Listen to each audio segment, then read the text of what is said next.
Chapter 3, Albert's Journal of the Universe. Third entry, Cosmic Movie. September 2nd, 2045, continued. On this third day, Zeb came to visit, bringing with him a crystal gem that held the records of a totally separate universe. This other universe is one of billions that exist in the Omniverse. On one of our previous vision journeys, we ventured into the Omniverse to witness the birth of our universe. Here we saw the mind-boggling possibility of endless universes that make up the cells of still another larger quasi-verse. This chain of existence is endless. Each universe, including our own, has a torus energy field. Each universe came from Source and was returning to Source within an even larger energy field. This makes us all part of the Great I Am. This is my favorite name for the omnipresent. How do you name something this grand? Names create limits or boundaries, referring to a single existence. I believe that there is an even greater I Am, and so on. Everyone got comfortable as Zeb placed the crystal in the center of us, gathered in an open circle. I could not help but notice that the crystal looked a lot like the stone that Seth transformed into on our sojourn where we met Shauna. Crystals are used to store large amounts of knowledge. They are also used to archive galactic events. Zeb gave us some opening thoughts before sharing the archive. As you already know, things are not always the way we perceive them. How we perceive something has a great effect on any outcome. Perception is sometimes limited by knowledge or lack of knowledge. Reactions to our perceptions are guided by our basic emotions if we let that happen. We will explore two universes that have their own perspectives that react to the same potential event. We call this archive the organic omniverse. In front of us appeared a replica of the Omniverse showing many multi-universes. The scene then focused on two neighboring universes. One was just forming. The vastness between universes is hard to comprehend without observing this from a much larger vantage point. As we zoomed in, the distances became greater. The scene closed in on a large planet that was orbiting the outskirts of a universe.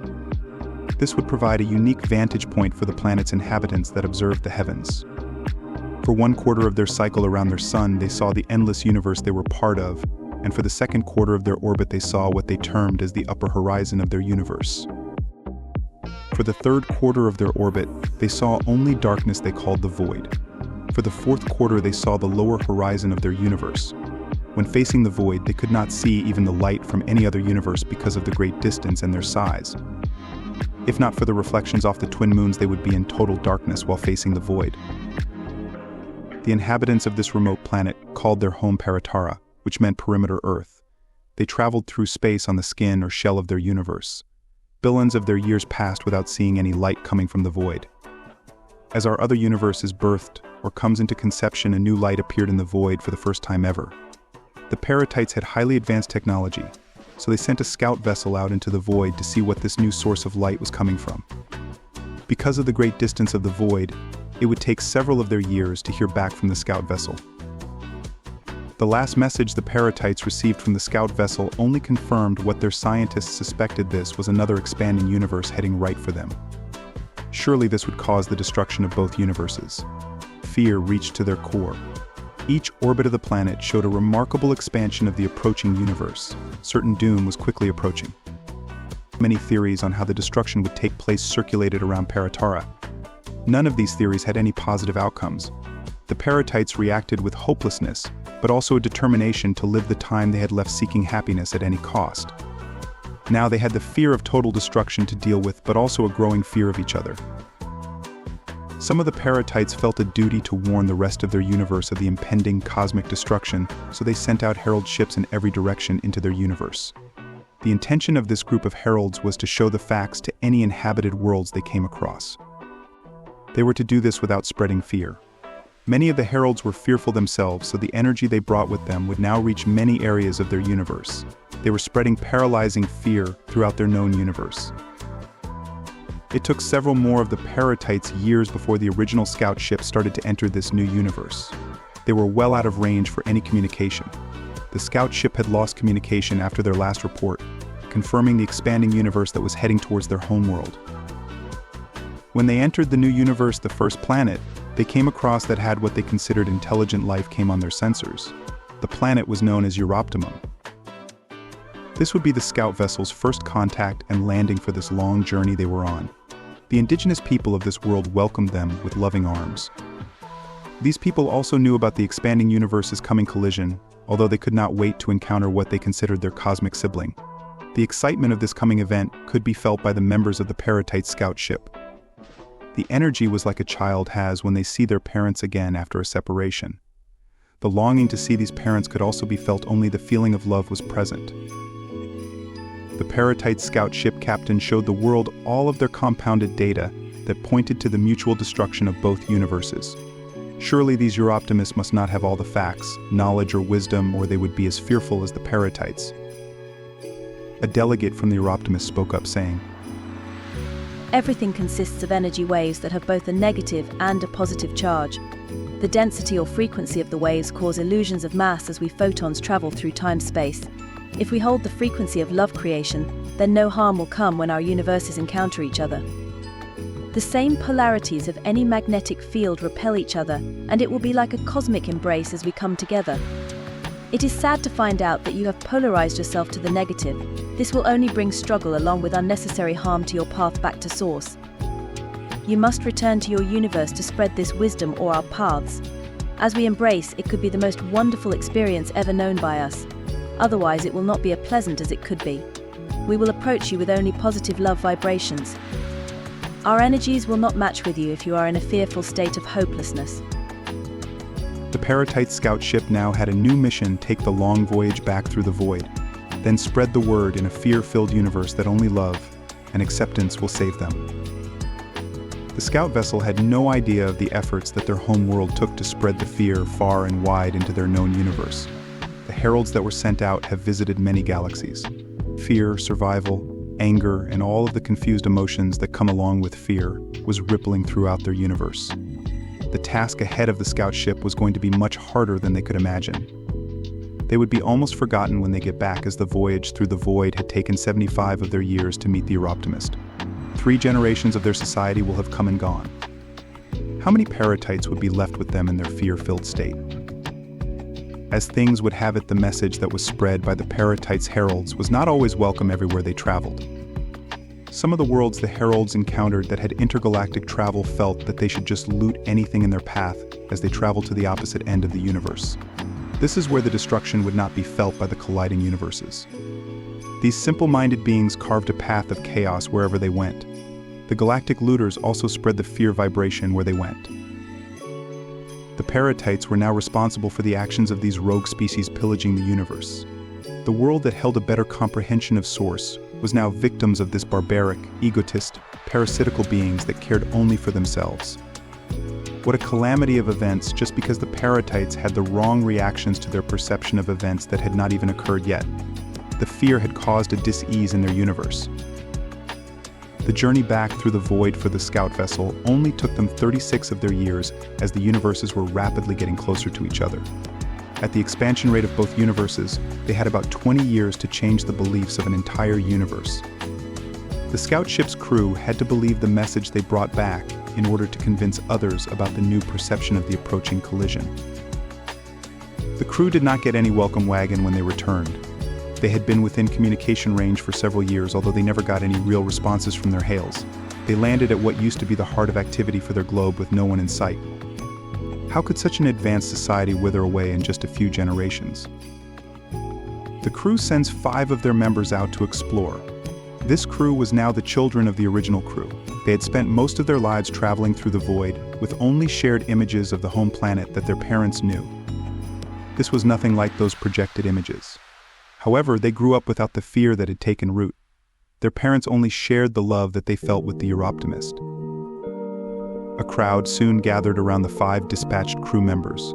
They were truly different than anyone else. They had an aura of confidence without the arrogance of ego. They had a glow of energy that attracted their polar opposite that the people were used to feeling. Somehow the negativity had no effect on them. It rolled off of them because they brought back with them another frequency that was now being remembered by those that they have contact with. This was no miracle transformation that the people had. One had to open themselves up for the memories of fearlessness to resurface within each individual. One of the Paratites stepped out from the crowd asking, "Who are these visitors? Where did they come from?" They were surprised that the response was in their own language and did not need a translating device. The eldest from the crew answered. I am called Gerard. We are the sons and daughters of the scout ship your ancestors sent into the void over 111 years ago. We have been to the beyond and returned. We bring back a message of love and hope. The man from the crowd answered. I am Aesop from the clan Hippocras, and those you see before you are now the humble servants of the global cabal that calls themselves the Lightest. While everyone was governed by fear, they found their opportunity to take control by claiming hidden knowledge that offered hope.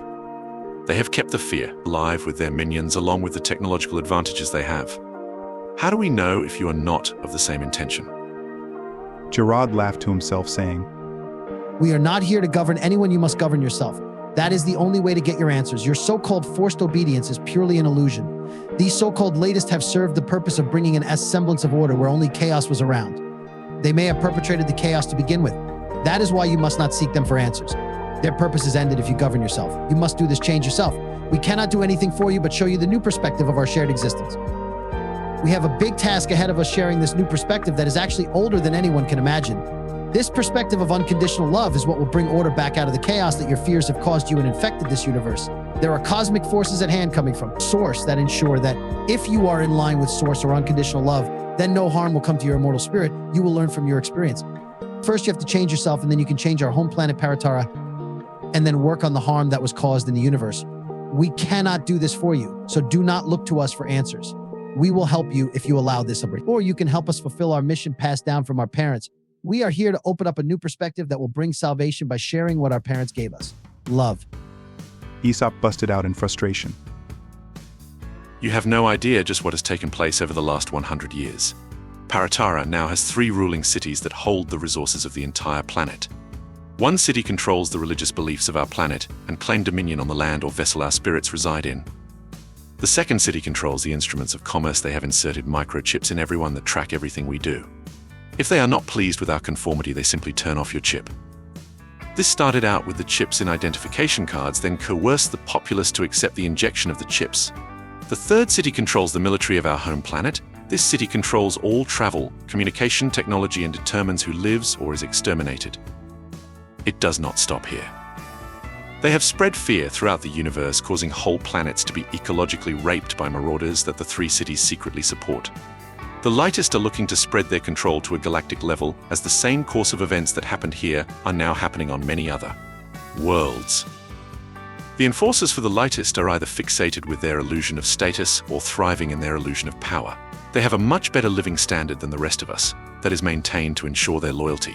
Some of these enforcers are just not capable of seeing the big picture, so they only do what they are told by the great computer. Some of the enforcers take great pleasure in the illusion of power granted to them, as they arrogantly push the regulations of the 3 cities in all situations. These are the ones that move up in their ranks to a higher standing with the Lightest. Most of the lower-ranking enforcers think they are doing good by following the protocols of an ordered system. They do not even consider that there is another much better way to exist. These 3 cities work together to maintain and spread the system of control they have outlined and orchestrated so well. You paint a very grim picture, my friend Aesop. What you are not seeing is that all of what you are saying was done with your consent. Maybe you consented because of a lack of knowledge or under duress, but you consented anyway. With new knowledge, you can withdraw your consent. This may be difficult at first, giving up your learned behavior, then withdrawing your consent. It will come naturally as you look within, guided by love. Love is a force within that is more powerful than fear. Once you tap that force, fear begins to fade. Your fears will not give in easily as they keep blocking your path. The vibrations of love will suit the fears so you can overcome them to move on. Soon the vibration will become like a wave that washes the fears away. Your polarity will change so that our 2 universes can embrace, making an exchange of energy that will enhance all existence. This wave starts with each of you. Start the wave detached to any results that may happen. Do not confront or be at odds with your current situation. Instead, create on your own what you find in your heart center. Do not dwell on the way you believe things to be. The wave that started that day did spread like wildfire. The inhabitants of Paratara started creating ways to live outside the system of control. They stopped giving their energy and withdrew their consent to anything that was not centered in love. Private agendas that were not in center were easily exposed and support stopped for these agendas.